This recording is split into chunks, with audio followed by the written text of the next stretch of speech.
친밀함의 축복 시리즈 6번째 시간에 주시는 하나님 말씀은 신약 성경 중에 누가복음 10장 38절에서 42절의 말씀입니다. 신약 성경 111면이 되겠습니다. 신약 성경 111면 누가복음 10장 38절에서 42절의 말씀을 봉독할 때 살아계신 주님의 음성을 들으실 수 있기를 바랍니다. 그들이 길 갈 때 예수께서 한 마을에 들어가심에 마르다라 이름하는 한 여자가 자기 집으로 영접하더라. 그에게 마리아라 하는 동생이 있어 주의 발치에 앉아 그의 말씀을 듣더니 마르다는 준비하는 일이 많아 마음이 분주한지라. 예수께 나아가 이르되 주여 내 동생이 나 혼자 일하게 두는 것을 생각하지 아니하시나이까. 그를 명하사 나를 도와주라 하소서. 주께서 대답하여 이르시되 마르다야 마르다야 네가 많은 일로 염려하고 근심하나 몇 가지만 하든지 혹은 한 가지만이라도 족하니라. 마리아는 이 좋은 편을 택하였으니 빼앗기지 아니하리라 하시니라. 아멘. 바쁜 현대를 사는 현대인의 삶을 한마디로 정의해 본다면 어쩌면 분주함의 일상이 아닐까 합니다. 사람들에게 건네는 인사말도 요즘 바쁘시죠? 라고 이야기합니다. 사실 바쁘다는 말을 우리는 입에 달고 삽니다. 그러나 인생을 보다 길게 생각해 보면 우리가 무엇에 그리 바빠하는지 이유를 찾을 수 없을 때가 많습니다. 어쩌면 현대인들은 이 내면의 불안을 자신의 바쁨으로 달래고 있는지도 모릅니다. 보통 사람들에게 불안이 가중될 때 나타나는 현상이 뭐죠? 그래서 네 글자로 안절부절이라고 합니다. 이 불안이야말로 현대인의 바쁨을 나타내주는 특징입니다. 현대인들은 이상하게도 필요 이상으로 바쁘고 그래서 만성 피로 증후군에 시달리면서 급기야는 우울증에 시달리기도 합니다. 그러나 이렇게 우리가 바쁜 나날을 보낸다고 해서 그러면 모두 다 행복해지는 건가? 그렇지가 않습니다. 오히려 우리의 삶에 절실하게 더 필요한 것은 한적함이 아닐까 합니다. 스위스의 정신과 의사인 폴 투르니에는 이런 말을 했습니다. 하나님이 어떤 분인지를 잊을 때 우리에게 나타나는 모습이 바로 분주함이다. 이 말을 의역을 하자면 삶의 근원과 목표를 잊어버릴 때 나타나는 현상이 바로 분주함과 바쁨이라는 것입니다. 예를 들면 아이들의 생명의 근원, 뿌리인 엄마로부터 이 준비되지 못한 채 분리를 경험하게 되면 분리 불안이나 또한 유기 공포를 경험하면서 아이들은 엄마에게서 떨어지지 않으려고 하는 현상이 나타납니다. 거기에 분주함이 있어요. 따라서 우리의 삶의 뿌리에 근거한 그런 삶을 우리가 영위해야 합니다. 불안과 분주함은 이 근본 삶의 뿌리로부터 유리됨으로 인해서 생겨나는 현상이기도 합니다. 하나님의 모략이라고 하는 유명한 책을 쓴 미국의 저명한 영성 사역자인 달라스 윌라드라고 하는 신학자는 이런 말을 해서요. 한적함, 오직 한적함만이 하나님과 친밀한 교제를 가능케 해준다. 한적함이 없다는 것은 비극이다. 한적할 때 사실 사람들은 자신의 삶을 돌아보게 됩니다. 뿌리와 근원으로 돌아가게 됩니다. 한적할 때야 내가 만나는 그것들을 내 인생의 동반자로 여길 줄 알게 됩니다. 이 계절에 피는 꽃들, 부는 바람, 그리고 푸른 하늘, 흐르는 구름, 사랑스러운 아이들, 우리의 이웃들, 마치 등산하는 사람이 이 높은 산꼭대기를 바라보고 가다가 문득 자신이 오르는 길가에 펴있는 한떨기 이름 모를 풀과 꽃들, 벌레에 관심을 갖게 되는 것처럼 그는 비로소 거기서 행복을 알고 평화를 경험하게 됩니다. 분주함의 일상을 살다가 어느덧 나이가 85세가 된 나딘 스테어라고 하는 한 작가가 내가 인생을 다시 산다면 이란 시를 썼는데 그 시를 영상으로 한번 보여드릴까 합니다. 인생을 다시 산다면. 나딘 스테어.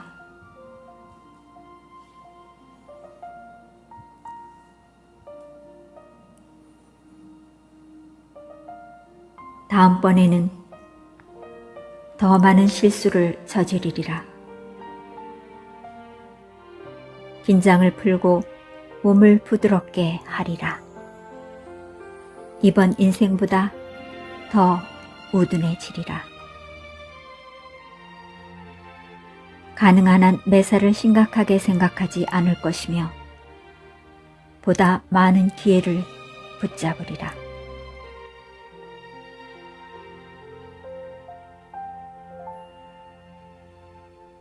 여행을 더 많이 다니고 석양을 더 자주 구경하리라.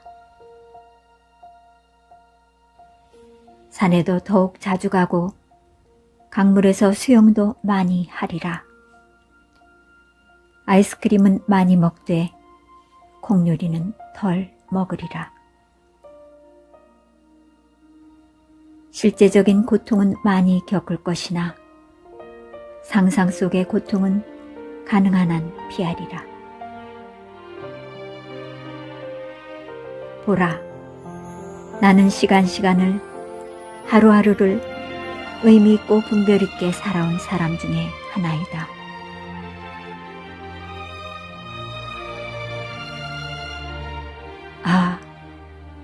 나는 많은 순간들을 맞았으나 인생을 다시 시작한다면 나의 순간들을 더 많이 가지리라. 사실은 이러한 순간들 외에는 다른 의미 없는 시간들을 갖지 않도록 애쓰리라.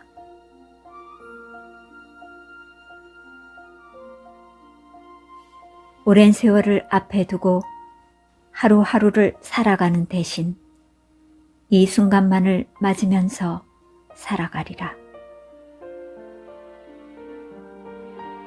나는 지금까지 체온계와 보온 물병, 레인코트, 우산이 없이는 어느 곳에도 갈 수 없는 그런 무리 중에 하나였다.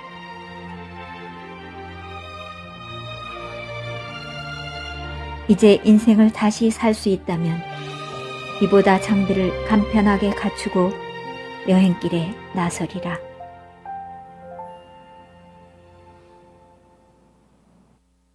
내가 인생을 다시 시작한다면 초봄부터 신발을 벗어던지고 늦가을까지 맨발로 지내리라. 춤추는 장소에도 자주 나가리라. 회전 목마도 자주 타리라. 데이지 꽃도 많이 꺾으리라. 분주한 일상의 삶에 매몰된 채 살아가다가 한 어린아이처럼 그저 동심의 세계 속에서 자연 친화력을 가지고 단순하게 살고 싶은 85세 된 어느 한 극작 작가의 그런 고백이었습니다. 신앙적 이야기는 아닐지라도 분주함 속에 매몰된 우리 인생들이 한가함을 찾고자 하는 그런 소망이 이 영상 안에 담겨 있어서 보여드렸어요. 어거스틴은 이 같은 평화를 그의 고백록에서 이렇게 표현했습니다. 수십 년 하나님을 찾아 모든 것을 헤맸습니다. 그러나 나는 그분을 내 안에서 만날 수 있었습니다. 그리고 나는 평화를 찾았습니다. 그러므로 한적함이란 우리의 삶의 근원을 향한 태도입니다. 우리의 바쁜 일상 속에서도 한적할 수 있고 휴가 중에도 분주할 수 있습니다. 그리고 한적함에 행복이 있음을 알아야 합니다. 오늘날 신앙인들에게서조차 사역으로 인한 분주함은 이 종교적 활동의 무성함을 맛보게 합니다. 더불어 성과에 대한 어느 정도의 만족도 있어요. 그러나 진정 하나님께서 주시는 풍성한 평안과 참 생명을 경험하지 못할 때가 있습니다. 분주함이란 우리의 영적인 성장을 막는 장애물인 것입니다. 왜냐하면 게으름과 마찬가지로 분주함은 주님과의 친밀함을 깨트리는 요소가 되기 때문입니다. 여러분 혹시 소중한 영혼과 인격을 돌아봄 없이 세상 일로 인해 너무 분주한 삶을 살고 계시지는 않으십니까? 혹시 삶 가운데 많은 것들을 소유하고 있는 것 같은데 내 영혼의 참된 만족과 기쁨은 없는 것은 아닙니까? 하나님께서 모세를 찾아오신 것은 화려한 궁궐의 삶이 아니었습니다. 하나님을 바라보는 광야였습니다. 하나님의 음성을 전했던 세례 요한은 빈들의 사람이었습니다. 빈들에서 살아가는 사람으로 하나님의 음성을 들었어요. 예수님도 많은 병자들을 고치고 천국 복음을 전하시면서도 매일 새벽 미명에 한적한 곳에 가서 기도하셨습니다. 그리고 하늘의 능력을 주유받으셨습니다. 따라서 우리는 분주함을 영적인 생활과 연결해서 이해할 필요가 있습니다. 왜냐하면 분주함과 영적인 성장은 밀접한 관계가 있기 때문입니다. 우리의 삶 속에 주어지는 분주함은 엄밀히 말해서 마귀에게 우리의 삶의 영역을 내어주는 것일 수 있습니다. 게으름이 마귀가 공격할 수 있는 틈을 내주었듯이 다윗이 영적으로 해이해지고 나태해지고 게을러질 때 밧세바 사건이 일어나서 그 인생에 오점을 남겼듯이 삶의 우선순위를 놓치게 하는 분주함도 마귀가 공격할 수 있는 틈을 주는 영역이라고 하는 사실을 우리는 새롭게 인식해야 합니다. 영국의 작가 C.S. 루이스는 스크루테이프의 편지라는 책에서 마귀 삼촌인 이 스크루테이프가 윈 우드라고 하는 조카 악마에게 인간을 넘어뜨리는 그런 방법을 훈련하면서 쓴 여러 편의 편지를 모아서 기록된 책인데, 삼촌 악마가 이 조카 악마에게 전해주는 사람들을 하나님께서 멀어지는 전략 중에 하나가 바로 사람을 분주하게 만들라 하는 것입니다. 그리고 이렇게 훈수를 둡니다. 지금보다 더욱 분주하게 만들고 하찮은 일들을 아주 중요하다고 생각되게끔 만들어줘라. 천천히 조금씩 그들의 생각을 갉아먹는 거다. 명심해라. 인간이 절대로 눈치채지 못하도록. 사람들을 분주하고 산만하게 만들어서 하나님과 하나님의 말씀에서 멀어지게 할 수 있는 그런 기회가 되게 하라는 거죠. 이런 사단의 마귀 전략에 우린 속아 넘어가서는 아니 됩니다. 오늘 본문에 보면 이런 사단의 전략에 넘어가서 자신도 모르게 분주한 삶에 매여 있는 인생이 있는가 하면은 주님과의 친밀함 속에 사는 인생이 대비되고 있어요. 예루살렘 남쪽 2km 지점에 베단이라고 하는 작은 마을이 있었습니다. 예수님 평소 잘 가는 나사로의 집이 있는 동네입니다. 이날도 예수님을 맞이한 나사로의 집은 잔치집 분위기였고 기쁨이 가득했습니다. 나사로에게는 누이가 둘이 있었는데 언니가 마르다요, 동생이 마리아였습니다.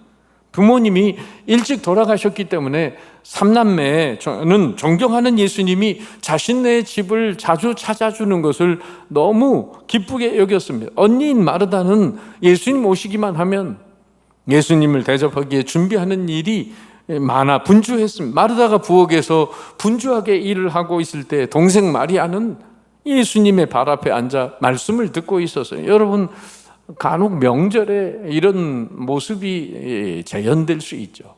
며느리들은 음식 만들고 뭐 이렇게 저렇게 준비한 일이 바쁜데 시누이들은 딱 텔레비 보고 연속극 보고는 놀고 있을 때 말이에요. 약간 신경질 나지 않으세요? 이때 갑자기 마르다가 방으로 뛰쳐들어오며 소리를 칩니다. 40절에 주여, 내 동생이 나 혼자 일하게 두는 걸 생각하지 아니하시나이까? 그를 명하사 나를 도와주라 하소서. 마르다는 혼자 일하는 게 좀 억울한 생각이 들기라도 한 것처럼 가사 분담을 하고 싶은데 나몰라라 하고 앉아있는 그런 마리아의 꼴이 마음에 들지 않았던 거죠. 여러분, 두 사람의 모습을 보면서 누구에게 더 정당성을 부여하고 싶으십니까? 마르다입니까? 마리아입니까? 인간관계를 연구하는 학자들을 크게 사람을 두 종류의 타입으로 나뉩니다. A타입, B타입. A타입은 바로 일 중심의 사람입니다. Task oriented person. 그리고 또 한 종류 B타입의 사람은 인간 중심의 사람이에요. People oriented person. 그러니까 모든 본문에 나타난 마르다는 일 중심의 사람이라면 마리아는 관계의 사람 중심의 사람이라고 할 수 있죠. 성경에서 마르다는 항상 서 있는 모습으로, 일하는 모습으로 등장합니다. 그러나 마리아는 항상 앉아있는 모습으로, 말씀을 경청하고 있는 모습으로 그려지고 있습니다. 38절에 보세요. 예수께서 한 마을에 들어가시매 마르다라 이름하는 한 여자가 자기 집으로 영접하더라. 예수님 가까이 오면 뛰쳐나가는 건 벌써 마르다입니다. 사실 나사로가 죽었을 때도 마르다가 나가서 주님을 영접해요. 마리아는 집에서 울고 있어요. 누가 예수님을 영접합니까? 마르다입니다. 행동파 사람입니다. 39절에 보세요. 그에게 마리아라는 동생이 있어 주의 발치에 앉아 그의 말씀을 듣더니, 마리아는 뭐 하고 있습니까? 말씀 듣고 있습니다. 어떻게? 앉아서. 하나님의 나라에는 이 같은 두 가지 유형의 사람을 다 필요로 합니다. 주님 앞에서는 마르다나 마리아나 동등하게 존귀한 예수님의 VIP들입니다. 그런데 어떻게 보면 마리아가 더 이기주의적인 것 같고 마르다는 마리아보다 더 헌신적인 것 같이 보입니다. 왜냐하면 마르다는 집안에 오신 손님들, 주님과 그 제자들을 접대하기 위해서 분주하게 일하고 있는데 반해서 마리아는 아무런 일을 하지 않고 얌체처럼 그 손님들 모인 곳에 가서 예수님의 말씀을 듣고 있는 거예요. 두 사람이 대비되는 모습을 보세요. 같이 한번 읽어볼까요? 시작. 그에게는 마리아라는 동생이 있어 주의 발치에 앉아 그의 말씀을 듣더니 마르다는 준비하는 일이 많아 마음이 분주한지라. 여러분, 결과는 어떻습니까? 주님은 마리아 보고 좋은 편을 택했다고 칭찬을 하셨고, 마르다에게는 너무 많은 것으로 인해서 근심과 염려가 많다 하시면서 민망히 여기는 마음으로 책망을 하셨어요. 그런데 오늘 본문을 설명함에 있어서 우리가 또 하나의 발생할 수 있는 오류가 있다면, 마르다는 무조건 잘못했고 마리아는 잘했다는 견해입니다. 동시에 말씀 묵상은 봉사보다도 더 가치 있는 일로만 평가하는 것입니다. 만약에 이런 해석을 정당하게 수용해서 우리 교회에 적용을 한다면, 그러면 주방 봉사도, 교회 안내도, 예배 안내도, 차량 봉사도, 순모임 봉사도, 이런 일들이 다 포기되고 오로지 예배와 말씀 묵상만 하는 마리아들로 교회는 가득 차겠죠. 본문을 주의 깊게 살펴보면 주님은 결코 마르다의 섬김 자체를 비판하지 않으셨습니다. 41절을 보세요. 주께서 대답하여 이르시되 마르다야 마르다야 네가 많은 일로 염려하고 근심하나. 주님은 마르다가 많은 일을 섬긴다고 비난한 게 아니라 그녀가 많은 일을 하고 있지만은 염려와 근심에서 해방되지 못한 것을 바로 지적하고 계신 것입니다. 만약에 많은 일, 여러 가지 일들을 하면서도 이 마르다가 기뻐하고 즐거워하면서 일을 했다면 아마 예수님은 마르다 보고 야, 너 정말 슈퍼우먼이다 이렇게 칭찬을 하셨을 거예요. 이 슈퍼우먼을 여러분 북한말로 뭐라고 하시는 줄 아세요? 물론 유머지만은 이렇게 표현합니다. 방방 뜨는 에미나이. 여러분, 사실 우리 주님의 몸된 교회는 그동안 방방 뜨는 에미나이들의 헌신으로 참 놀라운 헌신에 빚진 바가 큽니다. 문제는 마르다의 봉사에 마리아의 영성을 좋아하는 일입니다. 사실 누가 옳고 그르고 라고 말할 수 없습니다. 왜냐하면 예수님에게는 음식을 만들어드리는 봉사도 필요하고 또 그 앞에 말씀을 들어드리는 봉사도 필요하기 때문이죠. 얼마나 둘 다 아름다운 모습입니까? 자기 자신의 기질과 성향을 따라서 주님께 봉사하고 있다는 차원에서 말이에요. 우린 두 자매의 모습을 보면서 너무나 극단적으로 생각해서는 아니 됩니다. 일도 않고 말씀만 듣고 있는 마리아의 행위는 좋은 것이고 음식을 준비하느라 바쁜 마리아의 수고는 나쁜 것이라고 일치할 수 없습니다. 둘 다 주님을 위한 것이기 때문에 종합하면 이런 교훈이 됩니다. 마르다는 봉사에 대해 교훈을 준다면 마리아의 모습은 예배에 대하여 교훈을 주는 것입니다. 그리고 그런 말이 있잖아요. 식사 때는 마르다가 필요하고 식사 전후에는 마리아가 필요하다고. 그럼에도 불구하고 주님은 동생 마리아를 나무라면서 예수님 자신에게도 불평을 늘어놓는 마르다의 모습을 보면서 이렇게 말씀하셨어요. 마르다야, 네가 많은 일로 염려하고 근심하나 몇 가지만 하든지 한 가지만이라도 족하니라. 마리아는 이 좋은 편을 택하였으니 빼앗기지 아니하리라. 여러분, 예수님께서 마르다의 행동에 문제점을 제기하고 있는 까닭이 뭐죠? 예수님은 자신을 위해 마르다가 음식을 준비하고 있다는 그 자체를 나무라신 게 아닙니다. 주님을 위한 봉사임에도 불구하고 마르다의 마음속에 염려와 근심이 있고 마리아의 행동을 비난하면서 원망과 불평까지 하고 나아가서 그 책망을 주님에게까지 책망을 하고 있는 마르다의 행동 중심에 문제를 제기하고 있는 것입니다. 마음의 분주함이 몸의 분주함으로 이어지고 있어요. 그러니까 마르다의 행동은 겉으로 볼 때는 문제가 없고 참 정당화될 것으로 여겨집니다. 그러나 그 행동의 이면을 보면 결코 옳은 일만은 아님을 금방 알 수 있어요. 세 가지 문제점을 세 가지 차원에서 지적을 하면 첫째는 심리적 동기입니다. 마르다가 마리아에게 조용히 와서 나를 좀 도와달라 이렇게 말할 수도 있었겠지만은 예수님께 와서 지금 이루고 있는 이유가 뭘까요? 주님께서는 마르다에게 네가 많은 일로 근심한다고 말씀하셨는 그 많은 일은 뭘 가리키는 걸까요? 그 많은 일 관계는 안에는 물론 예수님을 접대하는 일도 포함되겠지만 그보다 마르다가 자기를 의식하고 주님과 동생 그리고 다른 사람을 의식한 데서 온 혼란한 생각들을 가리켜서 말씀하셨다고 보는 것입니다. 말하자면 마르다는 자기가 열심히 봉사하는 것을 주님이 알아주기를 기대했는데 아무런 반응이 없으시다는 거죠. 그리고 혼자 애쓰는 자기를 안쓰럽게 보시고 자기 동생을 시켜서 오히려 얘야 마리아야 너 가서 언니 좀 도와줘라 이렇게 말씀하시지 않은 데에 대한 불편한 생각을 가지고 있어요. 그리고 동생 때문에 자기는 오히려 더 많이 피해를 보고 있다는 피해의식, 이런 일들로 인해 마음이 복잡해진 그것을 가리켜 분주하다고 성경은 말해주고 있습니다. 한마디로 마르다는 자신을 알아달라는 거예요. 어떤 부부가 미스코리아 대회를 텔레비로 시청하고 있었습니다.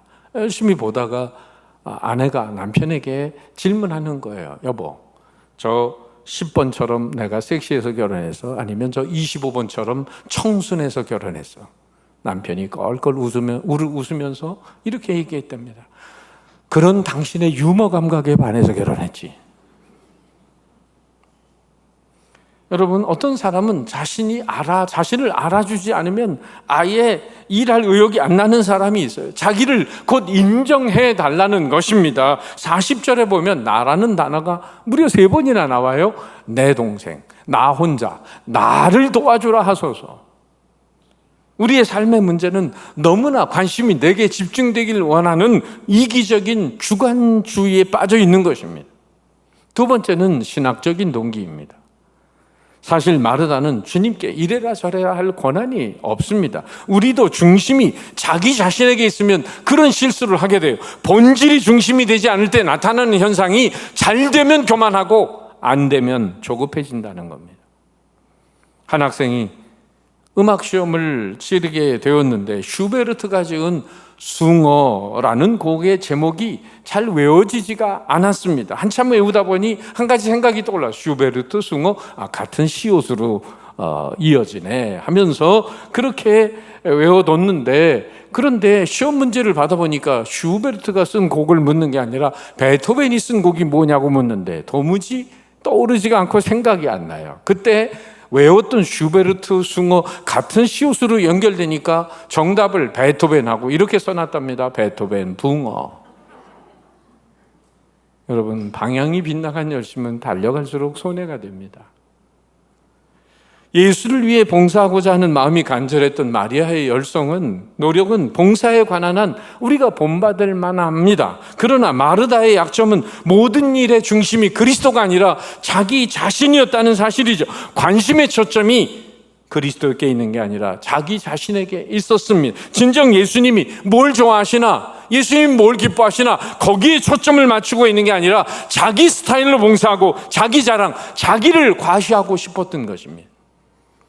우린 아이언사이드의 말을 기억해야 합니다. 다른 사람의 발을 씻기려면 그 물의 온도에도 신경을 써야 된다. 저는 명언 중에 명언이라고 생각해요. 다른 사람 발 씻기는 거는 아름다운 섬김이죠. 근데 발 씻긴다고 하면서 100도씩 끓는 물에다 집어넣으면 어떻게 될 거예요? 얼음물에다 집어넣으면 어떻게 될 거예요? 봉사는 아름다운 것이지만 자기 주관대로, 자기 임의대로 봉사할 때 상대방의 마음을 실족시킬 수 있다는 것을 우리는 더불어 알아야 합니다. 그래서 상대방을 기쁘게 하려면 상대방이 좋아하는 그 스타일을 찾아서 그 방향으로 도와줘야 합니다. 내 고집이 중요한 게 아니에요. 내 스타일이 중요한 게 아니라는 거죠. 더구나 마르다의 실수는 세 번째, 신앙적 동기 면에서 중요한 것을 놓치고 있었습니다. 봉사 이전에 주님과의 교제가 얼마나 소중한 것인가를 잊고 있었습니다. 자기를 과시하기 위해 너무 열심을 내다 보니 음식 한두 가지만 하면 될 텐데 12가지를 하고 있는 거예요. 그러느라 중요한 주님과의 교제를 놓치고 주님 말씀하신 대로 많은 일로 근심하고 염려를 하고 있는 것입니다. 여러분, 사람들이 함부로 사람들을 판단하고 심지어 하나님까지 원망하는 사람들의 공통된 특징이 뭘까요? 그것은 주님과의 개인적 교제가 없는 사람들이라는 것입니다. 언제나 주님의 음성에 귀를 기울이며 자기 자신을 깊이 돌아보는 시간을 갖는 사람들은 다른 사람 비난할 겨를도 없고 마음도 없어요. 왜? 늘 하나님의 진리의 거울 앞에서 자신을 돌아보고 있기 때문이죠. 내가 죄인인데 내가 누구를 원망하고 누굴 비난해? 혹이라도 그런 사람은 다른 사람의 허물과 그런 부족함을 인식해도 내가 도와줘야 될 일이 무엇인가를 생각하고 그를 위해 기도할 줄 아는 사람입니다. 함부로 다른 사람의 허물을 입술로 옮기지 않아요. 이게 중보 기도자의 영성입니다.